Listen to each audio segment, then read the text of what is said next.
Hey, Mr. Morgan, Gary, this is Paul Cundiff. So I've got a carburetor sitting here, similar to yours, might be the same as yours. Anyway, it came off a K engine that we're restoring. So what I wanted to do is just note that there's for your choke, there is just a nut that's got a hole drilled in it, essentially, that your choke cable goes through, and then it tightens down with this screw up here, and that screw can become loose over time, and the cable actually slide in and out without moving the choke or without moving the choke completely. So what we want to do is we want to make sure that your choke is completely open, and the way you do that is you need to get a visual. Why do we even have that screwdriver in the... you want to get a visual. Let's see if I can get this out of here. Okay, I gotta get another screwdriver. Hang on just a second.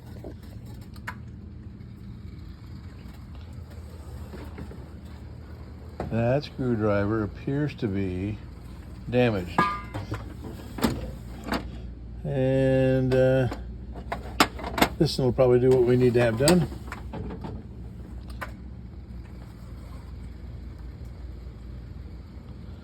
Okay, here we go.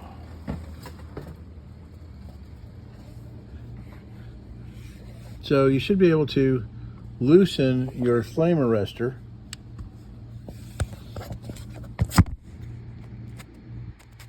Man. Boy. Okay. Should be able to loosen your flame arrestor. That someone has really put the whammy on that. I have another carburetor here, and I'll just switch over to it. So this, generally, if you loosen this bolt, this will twist off rather easily. Oh, excuse me. If you loosen this bolt right here on your flame arrestor, this will twist off of the carburetor rather easily. You have to twist it back and forth, and it'll work itself off. Then what you want to make sure is that when your choke is fully pushed in on the dash, that the actual choke on the carburetor is fully open in that position. And you can reach in and just make sure that it's fully open. If that moves on you when you think the choke is fully open, based on the knob on the dash, if that moves, then obviously it wasn't fully open. So we want to check that, because that is, from one ride, from putting it up on the previous ride, that's the only thing that may have moved before you try to start it again, is you may have moved the choke and pulled it out to start the engine and then pushed it back in, and it may have slid when it was trying to go back in. So the other possibilities that I mentioned in the email were water in the oil. And I don't know when or if your engine was rebuilt, but when it's rebuilt, then of course the new head gasket goes on, and I'll show you this engine. This is similar to yours. Head gasket goes on, and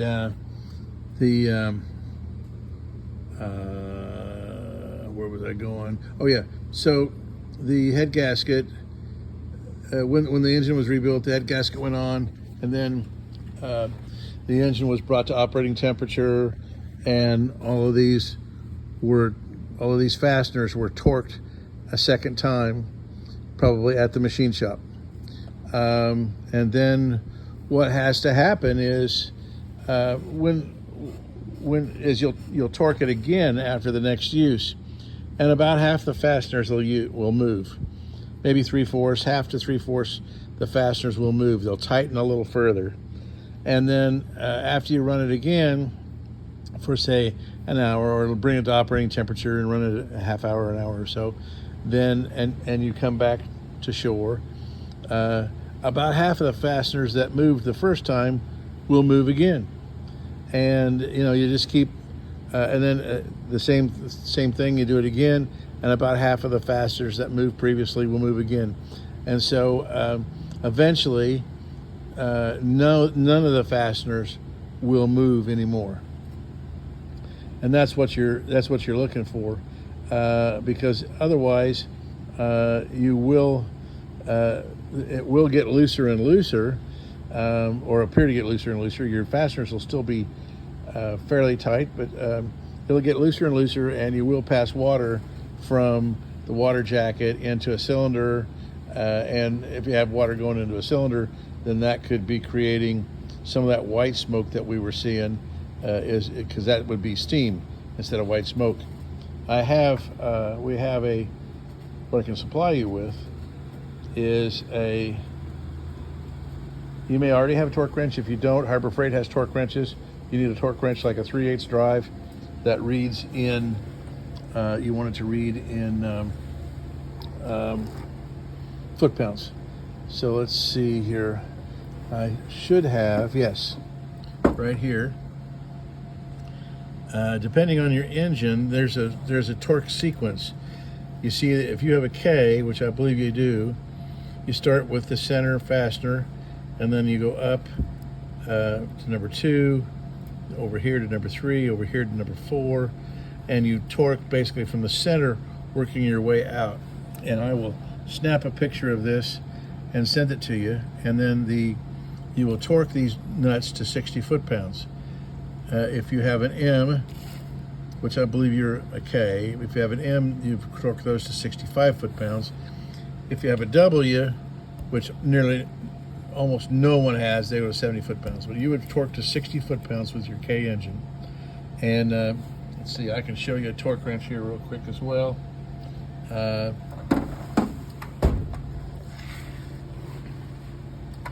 And what happens is you pull on the torque wrench and it will click at your setting. So if you set your torque wrench to 60 foot-pounds, then it'll click at 60 foot-pounds, and you'll know that you've achieved that much torque on the fasteners.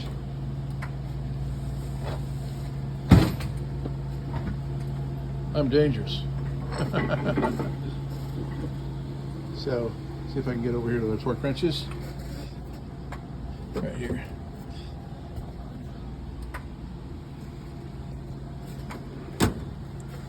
So here's a 3/8 drive torque wrench.